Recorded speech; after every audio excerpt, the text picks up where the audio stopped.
So with the kinds of question, with this kind of a question, right, what you need is your picture. This is an inequality question. And what you need for you to be able to answer this kind of a question is your picture. As long as you have your image, you're good. If you don't have your image, then you have a problem, you see. So let's just put it out there. The other thing with this question is you just want to understand it. Understand what is going on. What is going on here is that they're asking you for which values of x will this expression be a negative number or a number equal to 0. I'll repeat. They're asking for which values of x will this left side be smaller or equal to 0. That's the question. So what you want to recognize is, okay, fine. With this question, whether we like it or not, they're talking about this picture that we're seeing. And then apart from them just talking about this picture, we need to think to ourselves, okay, we have x being multiplied with f of x. Where will these two things be? Where will this expression be a number that is smaller or equal to 0? So what that means is, remember, you have two things here. There's thing number 1 being multiplied by thing number 2. First thing, second thing. You see, just two things being multiplied together. They are asking us, when you multiply these two things together, where will this left side be smaller or equal to 0? So the easy thing you can do for yourself is, don't worry too much about the part that says equal to 0. That part, you don't need to stress too much about it. What you need to keep in your mind is, what is going to make this left side a negative number? You see, what's going to make you say this times this and you get a negative number? Because this is just saying the number here has to be smaller than 0.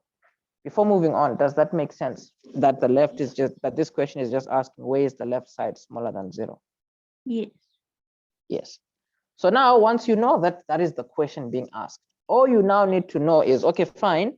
If you have two things being multiplied together, the only way that you're going to get a negative number is if, let's say, one of them is a plus, while the other one is a negative. Or one of them has to be a negative, while the other one is a plus. You see, this is the analogy behind our question. We have to answer these two questions. Where will this be a plus while this is a minus? Where will this be a minus while this is a plus? So because we know that, our job is to think to ourselves, okay, fine. We want cases where our x values are positive while the y values are negative. It's because at the end of the day, we need to know what these symbols are representing. This is just representing x values. This is just representing y values of our graph of f, you see. So we want cases here. This is clearly saying we want cases where you have positive x values and you should be having negative y values. This is saying we want cases where you have negative x values, but also be having positive y values. So let's look for those scenarios in our image. So in our image, the first thing that's going to answer our question is this. We want where we have positive x values. Let's look for where we have positive x values. Everywhere here going all the way to positive infinity. Do you see that that's where we have positive x values? Yes. Yes. Now, in addition to that, we want where we have negative y values. Okay, so where we have negative y values, it is going to be this part here. Well, let me make it a different color, like a blue maybe. Where we have negative y values, it's here. Do you see it? Yes. Yeah. Now the question is, for your left, they're asking for which values of x will this expression be smaller or equal to 0? So we know that this expression will be smaller than 0, where you have positive x values together with a place where you have negative y values. Now, if you look at our image, that is happening over here. So then This wouldn't your one value be from the A's coordinate of x, the 1? Uh-huh. And then you times it with the y value. Yeah, I hear yeah, you. I hear you. I hear you. So, one. with before we even worry about answering the question, right? Does the idea make sense that, okay, wait, the only place where we have negative y values and also positive x values is just this space here? Yes, no, that's perfect. Yes, as long as you understand that, you're good, because now you can answer the question. They're asking for which x values will this expression be smaller than 0? Your answer, you're just going to say the answer is your expression here is smaller or equal to 0, starting from this x value until this x value. Because remember, that's what the question is asking. For which values of x will this be a negative number? And we just said this will be a negative number if this is happening. And this is happening from this x value, which we found out to be, I think it was a 1. Yes. I can remember correctly. When we worked at the coordinate of 8, we had two x values, a 7 and a 1, right? So we already know that, okay, fine, this x value here is a 1, this x value here is a 7, you see. So when the question says for which values of x will this expression be smaller or equal to 0, we know that our answer, we're going to say here, x is an element of +1 until +7. Now, the reason why we're having square brackets here is because this question, you see, said, where is it smaller or equal to 0? Now we can worry about the equal to 0 part, because the heavy lifting has been done. You see, it's equal to 0 at 1 and it's equal to 0 at 7, you see. So where the graph is smaller or equal to 0, we know it's going to be from 1 until 7, where the 1 is included because it satisfies this portion of our inequality.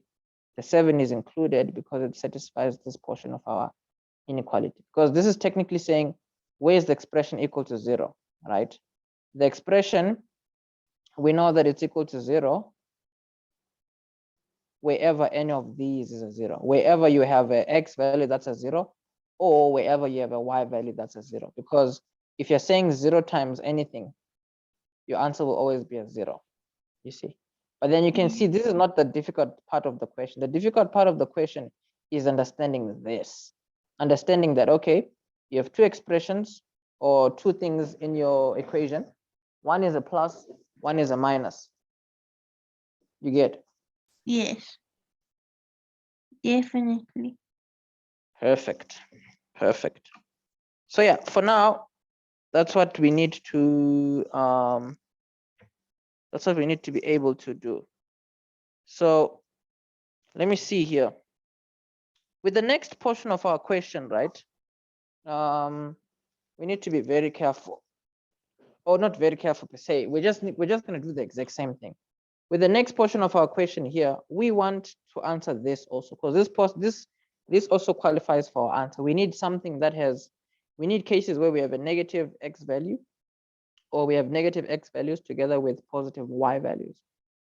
So looking at our sketch, if you look at it nicely, towards the left, we have negative x values. Can you see that? Yes. Yeah.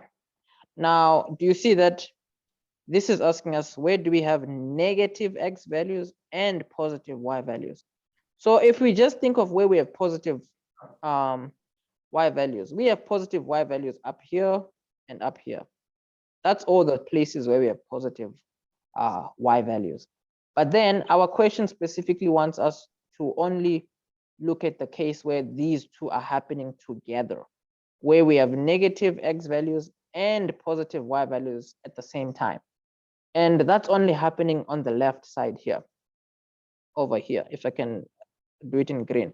It's only happening over here, going all the way to infinity, you see. This portion of our image from there going all the way to negative infinity, that's the only space where we have negative x values, but then at the same time, we're going to be having these positive y values. Because remember, these positive y values, you're going to be having them forever, going all the way up to infinity. But then as long as you're having these positive y values, you're going to be having these negative x values. So do you see, this is the place in your image where you have negative x values together with positive y values. Yes. Yeah.